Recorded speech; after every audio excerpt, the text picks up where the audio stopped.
Okay. All right, here we go, left and right. This first is the clavicle.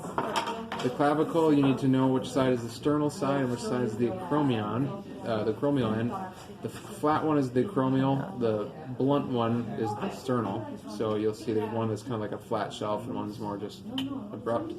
So you know that this either goes like this or it goes like this.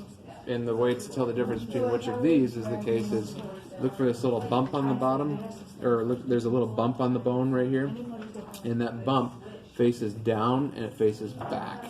So if you find this little bump here, you put it down and back. So if I put it like this, no, I've got the flat shelf towards my shoulder, but the bump is facing forward. If I put it like this, the flat shelf is on my shoulder, but now the bump is facing back. So that is a right. Okay. The scapula is pretty easy. You know that the spine right here has to face posteriorly. If it faced in like this, that would just be highly uncomfortable. And that this spine that you feel, that's what you, or this spine that you see here, that's what you feel when you reach back and kind of feel your shoulder. You can feel that bony part of the spine. So then and then this has to face laterally because this is where the humerus goes into. So this would be a right scapula, like that. Okay. And you also have to know these two are on the superior; they're on the top, like this. Okay. And you know, because otherwise you could maybe make a case that it's like this. Yeah. That doesn't work. Okay. Then the humerus is a little bit more tricky. The humerus, the key is to first know that the head faces up because that's what goes in your scapula. So you know it goes like this and not like that. Yeah. Okay, so that's trick number one. Trick number two is you have to look for this fossa. That is the olecranon fossa. It's the bigger of the two. Like if you turn this over, you'll see also a fossa here, and there's even a small fossa here. But the biggest one right here is the olecranon fossa that faces back. Okay, so it's posterior. So then you know it's either going to be like this, or it's going to be like that. But if I put it like this, you see how the ball of the humerus is kind of facing this way? Yep. Whereas if I put it like this, it's facing right into the scapula. Yep. So you could use that, or you could also look for this big swoop. That's the medial epicondyle. So that has to face medially. Okay. Are we able to bring up the bones and attach it to our bodies during practicals? That I can't recall. I think you can. I think it does say you can pick them up and move them around. But don't quote me on that. It's been a while since I taught this class. I can't remember where. This one is a little tricky as well. So you have to find this notch. You know that the notch faces up. It doesn't face down like this. Because that's your elbow. If it faced down like that, your elbow would feel like this. So there'd be like a big notch there, but that's not the case. Your elbow feels like this. Okay, so faces like this or like this. And you have to know that this is on your pinky side. Yep. So it's either here or it's here. And the way that you know the difference between which one of these is correct is to look for this little groove right here called the radial notch. It's designed to fit this little head of the radius. So it needs to face towards the radius is what I'm trying to say. Okay. So if I put it like this, that notch is here, so it doesn't face the radius. Okay. If I put it over here, then the notch is right there, which would face the radius, which is on my thumb side. Okay. So would it matter to, like, does the styloid process have to face? Yeah, styloid process has to face... towards pinky side too, right? It faces medial. Yeah, okay. Yeah, good.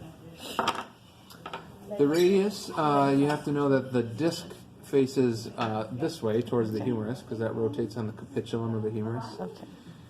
Also need to know that the smooth side, if you look on the distal end of the bone, there's a smooth side and there's a knobby side. The smooth side is the side that's the same side as your palm. So it either goes, and it's also on the thumb side, so it either goes like this, or it goes like this. And the answer to which one of those is correct lies in, you can look at the styloid process here. The styloid process faces laterally on this one. Okay. So if I put it like this, then it would face medially, which would be right. Okay. So this is a right radius. The tibia, this bump is always anterior. Okay. And then also there'll be a pretty sharp part right here, and you can feel this on your own shin probably. There's a sharp part, and that's why it hurts when you get hit in the shin. It's such a sharp spot. Okay, so that faces anterior. This bump is medial. That's all you need really to know. Okay. This one, as long as you know that this is what faces towards the head, distal end of the femur. So keeping that in mind, this has to be medial. This has to be the front. This has to be up. It's either like this, or it's like that. But if I put it like that, this is not facing medial, is it? It's facing towards the middle of my ankle. If I put it like this, then that is facing medial. This bump is the bump that you feel right here. So Got this it. would be a left tibia. This one, you're looking for this flat triangle here. Okay. So you'll see there's a triangle right there. And there's kind of one on the back side too, but not as long and well defined as here. So you're looking for the flat spot. If the flat spot, imagine that it's a triangle. Right here is the triangle. I don't know if you can see that in your video. If the point of the triangle is facing away from you, then you can see which side the point leans to. This is leaning over towards this side of the bone versus leaning over towards that side of the bone. So this is leaning towards the right, so it's a right. Okay. Right fibula. The femur, this part is anterior. This little groove between the condyles is posterior. And then you just have to know that the knob would fit into your pelvis. So it has to be like this. It couldn't be like that. Okay. Right? So this one's pretty easy. It's a left. And then that brings us to the last one here, the patella.